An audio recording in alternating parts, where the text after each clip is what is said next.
l'autonomisation et la promotion des femmes dans notre société, de même que l'inclusion et la protection des personnes les plus vulnérables. Je salue les discours du président de la République, un discours magistral qui redonne encore de l'espoir. Il a vraiment prôné sur l'unité nationale sans laquelle aucun développement ne peut être effectif. Il a aussi plaidé en faveur de l'intégration africaine au détriment de guerres qui engendrent aujourd'hui la misère, l'instabilité dans les différents pays de l'Afrique. Et il a insisté que les erreurs de la fois passée ne peuvent pas se reproduire.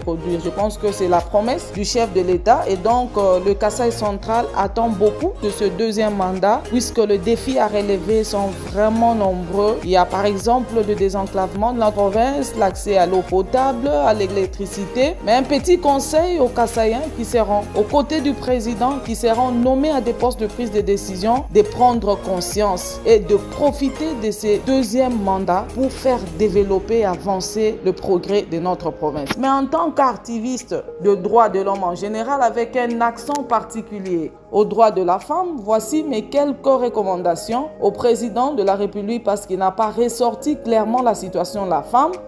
Je demande au président, cette fois-ci, de nommer au moins des personnes vertébrées dans son gouvernement prochain qui seront capables de rendre compte de par les actions et d'éviter beaucoup de discours. Et aussi, se rassurer du respect et de l'effectivité de la loi sur la parité dans les nominations des cadres dans les différents domaines, par exemple au gouvernement national, les gouvernements provinciaux, les bureaux des assemblées, les bureaux du Sénat, les mandataires, les ambassadeurs aussi.